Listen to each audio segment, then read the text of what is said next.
దక్షిణ భారతదేశంలో దేశంలో వేగవంతంగా అభివృద్ధి చెందుతున్నటువంటి నగరం. ఇలాంటి నగరంలో ఓపెన్ స్పేస్ ఉండకూడదని అడుగుతా ఉన్నాను. ఎందుకు భూములు అమ్ముతున్నారో చెప్పాలి.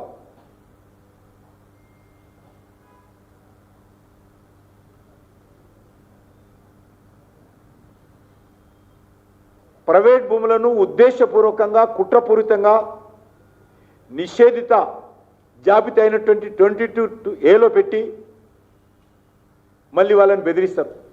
మీ 22A నుంచి తొలగించాలా? నేను తొలగిస్తా. ఏమిస్తావు చెప్పు. పెట్టింది మీరే, తొలగించేది మీరే. మరి లంచాలు ఇవ్వాల్సింది అమాయకులైనటువంటి పేద ప్రజలు, అమాయకులైనటువంటి వ్యక్తులు. ఈరోజు ఇది పూర్తిగా దుర్మార్గంగా ఈరోజు వ్యవహరిస్తూ ఉన్నది. ఈరోజు కింది నుంచి పై వరకు మంత్రులు కావచ్చు, ఎమ్మెల్యేలు కావచ్చు, రోజుకు 2 గంటలు సెటిల్మెంట్ మీద కూర్చుంటున్నారు. ల్యాండ్ సెటిల్మెంట్స్ కింది స్థాయి నుంచి పై స్థాయి వరకు, మండల స్థాయి నుంచి హైదరాబాద్ కేంద్రం వరకు ప్రతి ముఖ్యమైనటువంటి కాంగ్రెస్ పార్టీ నాయకులు సెటిల్మెంట్స్ మీద దృష్టిని కేంద్రీకరిస్తున్నారు. భవిష్యత్తులో ఉంటామో పోతామో, ఉన్నప్పుడే ఇల్లు సర్దుకోవాలా అనేటువంటి ఆలోచనతో ఈరోజు తెలంగాణను ఈ రకంగా దోపిడీ చేస్తున్నటువంటి పరిస్థితి ఉన్నది. అనేకమైనటువంటి రియల్ ఎస్టేట్ కంపెనీలతో బెదిరించి బినామీ పేర్లు పెట్టి వాటాలు తీసుకుంటున్నారు రియల్ ఎస్టేట్ కంపెనీల దగ్గర. లేకపోతే మీ బిల్డింగ్ పర్మిషన్ ఇవ్వము,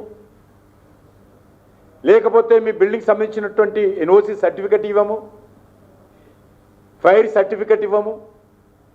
ఈరోజు ఈ రాష్ట్రంలో ఏ సర్టిఫికెట్ కావాలన్నా కూడా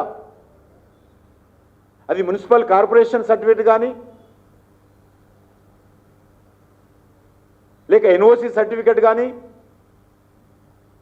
పైనుంచి కనిసైగలు లేకుండా, పైనుంచి ఆదేశాలు లేకుండా అధికారులు ఇచ్చే పరిస్థితి లేదు.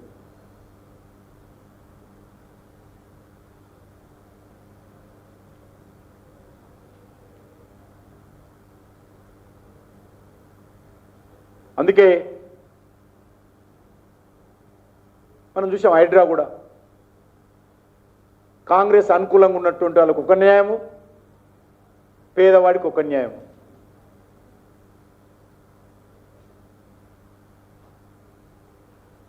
పేదవాడి యొక్క స్కూల్కి ఒక న్యాయము, మజ్లిస్ పార్టీ కాంగ్రెస్ పార్టీకి అనుకూలంగా ఉన్నటువంటి మజ్లిస్ పార్టీకి ఒక న్యాయం.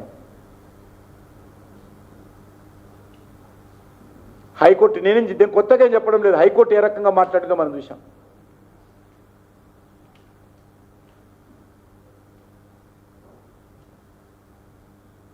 అందుకే నేను ఈ యొక్క భూభారతి విషయంలో హైకోర్టు సిట్టింగ్ జడ్జి న్యాయ విచారణ జరపాల్సిన అవసరం ఉంది. 22A కింద గతంలో ఎన్ని భూములు ఉండేది, ఎన్ని భూములు ఈరోజు 22A నుంచి నిషేధితమైనటువంటి భూములను ఏ రకంగా బయటికి ఎంత తెచ్చారు లాస్ట్ 2.5 years 3 years. కొత్తగా ఎన్ని లక్షల ఎకరాలు 22A కింద చేర్చారు, ఏ ప్రాతిపదికన చేర్చారు, ఏ ఆధారంగా చేర్చారు, దీనిపైన ఉన్నత స్థాయి విచారణ జరగాల్సిన అవసరం ఉంది. బాధితులకు న్యాయం జరగాల్సిన అవసరం ఉంది. దోషులెవరో, దొంగలెవరో, దుర్మార్గులెవరో తేలాల్సినటువంటి అవసరం ఉంది.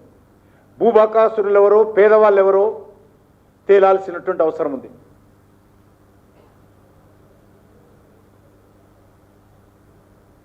ఖచ్చితంగా గత 2.5 సంవత్సరాలుగా మా ప్రభుత్వం వచ్చిన తర్వాత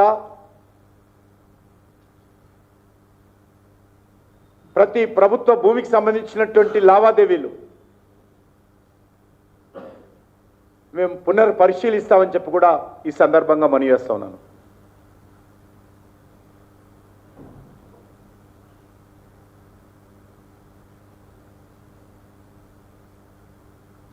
ఈరోజు